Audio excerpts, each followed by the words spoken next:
Olá, sou Adriana Garcia, autora do livro 40 Dias para Mudar a Mim Mesma. Obrigada por continuar comigo nessa jornada. Esse audiobook é uma versão resumida do livro 40 Dias para Mudar a Mim Mesma e tem como objetivo abençoar a sua vida aí onde você está. Estamos no terceiro dia e o tema é: o meu desafio é manter o coração naquilo que é eterno e desenvolver satisfação interior tanto na escassez como na abundância. Pegue a sua Bíblia e acompanhe comigo a leitura de Tiago 1, de 9 a 11, que diz: O irmão de condição humilde deve orgulhar-se quando estiver em elevada posição, e o rico deve orgulhar-se se passar a viver em condição humilde, porque passará como a flor do campo. Pois o sol se levanta, traz o calor e seca a planta. Cai então a sua flor e é destruída a beleza da sua aparência. Da mesma forma o rico murchará em meio aos seus afazeres. O cristão precisa saber lidar com sua condição financeira, seja aquele que tem pouco ou aquele que tem muito. Quando alguém em situação humilde assume uma elevada posição, não deve sentir-se intimidado, nem inferior e nem superior. Deve sentir-se feliz. O inverso também deve acontecer, apesar de ser mais difícil. A pessoa rica também deve alegrar-se e satisfazer-se caso tenha que viver com pouco. É interessante que meio que do nada Tiago começa a falar sobre a postura do irmão diante de condições financeiras e de posições sociais. Ele começa falando de provações, depois de sabedoria, e agora aconselha os destinatários de sua carta a saberem lidar com os altos e baixos de sua condição financeira. É possível ser elevado a uma posição maior do que a atual, assim como também é possível ser rebaixado a uma posição menor do que a atual, e o que precisamos é olhar com orgulho para ambas as situações. Creio que esse orgulhar-se refere-se a ter prazer, ter satisfação, ter senso de realização ao viver ambas as experiências, pois elas realmente acontecem. Como que reforçando o porquê de um rico orgulhar-se caso perca sua posição, Tiago descreve o rico como um ser efêmero. Interessante que ele faz a comparação do rico com a flor do campo, que de uma hora para outra murcha, seca e perde a sua beleza.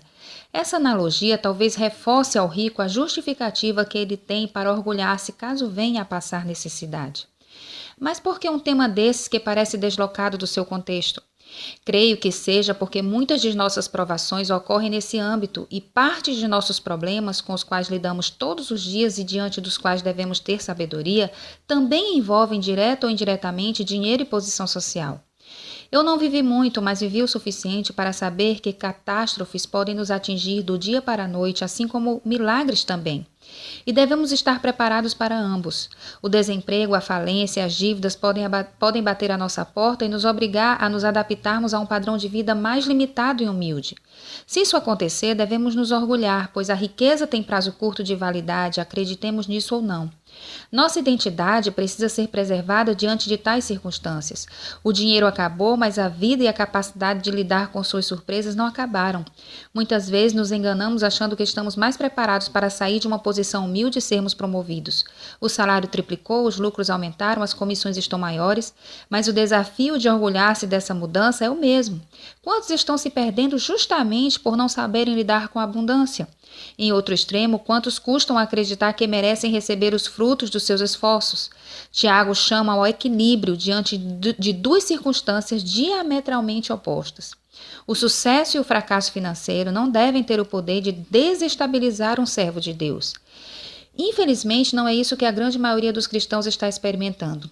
Saber lidar com os problemas financeiros de maneira a não permitir que a ascensão ou a decadência afetem seu caráter e sua caminhada com Deus é uma proeza que bem poucos cristãos estão alcançando. Nessa jornada, muitos sucumbem ao permitirem que o dinheiro, a fama ou o poder corrompam seus corações e então eles se tornam tão vulneráveis quanto aquilo que eles possuem. Saber lidar com a fartura e a escassez é o que nos faz diferentes dos ímpios e é o que nos coloca numa posição de eternidade. Somos além do que temos, seja muito ou pouco, e o nosso coração precisa expressar essa verdade. É lamentável que estejamos vivendo um cristianismo de extremos, em que de um lado toda riqueza é vista como pecado e de outro toda pobreza é vista como pecado. Um servo de Deus pode experimentar ambos, riqueza e pobreza, ao longo de sua vida e manter-se estável diante de Deus e consciente do seu real valor e de sua eternidade.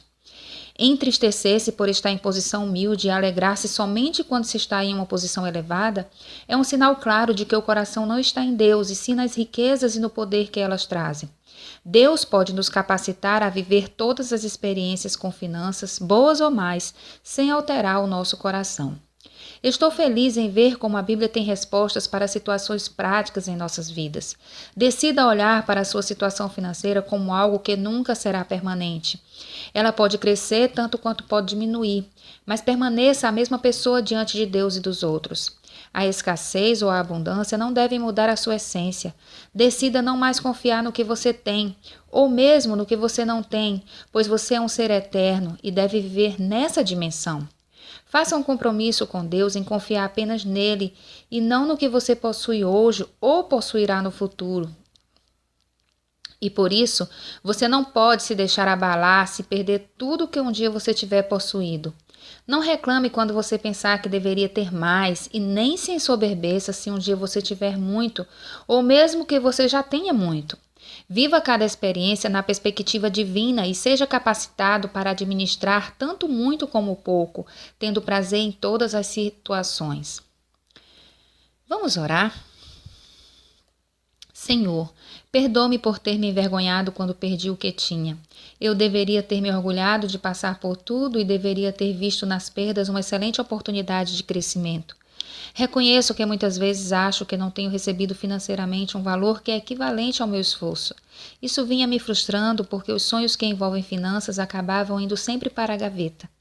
Hoje reconheço que me deixei abalar, pois dei poder para a escassez real mudar minha trajetória e afetar minha identidade. Por causa do que eu não tinha, eu deixei de sonhar e não tive prazer em alguns momentos da caminhada. Senhor, não me lembro de ter me exaltado diante da abundância, mas se ofendi alguém, se ignorei a dor e a necessidade de alguém, eu te peço perdão. Eu tinha prazer na abundância, principalmente pela possibilidade de ajudar o próximo. Mas eu te peço que eu possa estar satisfeita tanto na abundância como na escassez e que eu nunca deixe de sonhar, ainda que eu não tenha recursos para realizar. Senhor, que também não seja a abundância a alimentar meus sonhos e projetos, mas seja o Senhor a fonte de tudo o que eu preciso em toda e qualquer circunstância, seja ela favorável ou não. Em nome de Jesus. Amém. Ficamos por aqui no terceiro dia do audiobook 40 dias para mudar a mim mesma. Espero sinceramente que ele esteja sendo um instrumento de Deus para as mudanças que você precisa e deseja fazer em sua própria vida. Faça planos de adquirir o livro e poder conhecer 100% do conteúdo, além de colaborar com o Ministério LED, levando esperança aos divorciados. Para saber mais sobre o LED, acesse o site www.ajudandodivorciados.com.br. E para saber como adquirir o livro, mande uma mensagem por WhatsApp para 98 981 45 7703 ou envie e-mail para led@ajudandodivorciados.com.br.